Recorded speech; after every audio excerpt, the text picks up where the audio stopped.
वक्फ संशोधन विधेयक पर देश में सियासत गरमाई हुई है।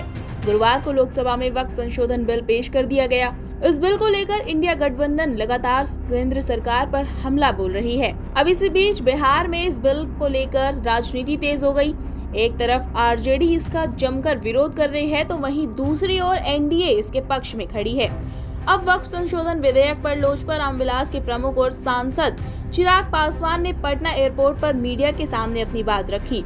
उन्होंने कहा कि विपक्ष इस विधेयक पर दूसरों को भ्रमित कर रहा है। दूसरों को डराने का प्रयास फिर से शुरू किया गया है।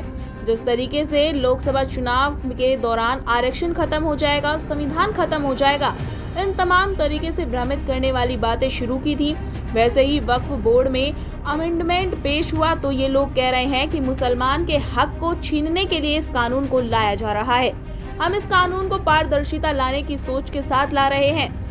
चिराग पासवान ने कहा कि इस बिल का सुझाव जब विपक्ष सत्ता में थी उन्हीं ने दिया था, लेकिन उस वक्त ये लागू नहीं हो पाया था। ये विधेयक उन्हीं के हक अधिकारों को और मजबूत करने के लिए है, ताकि समाज के गरीब मुसलमानों को भी उनका हक अधिकार मिले।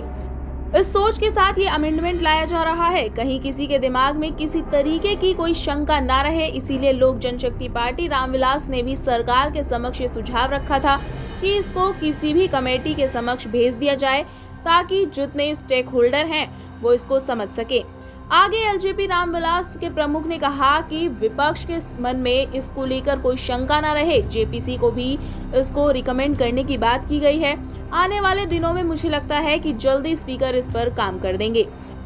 महिलाओं का रिप्रेजेंटेशन हो या फिर इस संस्था में पूरी तरीके से पारदर्शिता हो, इस सोच के साथ सरकार इस विधेयक को लेकर आई है। और अब क्योंकि जेपीसी में जा चुका है, वहां पर तमाम स्टेक होल्डर अपनी बातें रखेंगे और उसके बाद इसको आगे देखा जाएगा। वक्फ संशोधन विधेयक पर आपकी क्या राय है, हमें कमेंट कर जरूर बताएं। अभी के लिए इतना ही। Bureau report, Keshav times.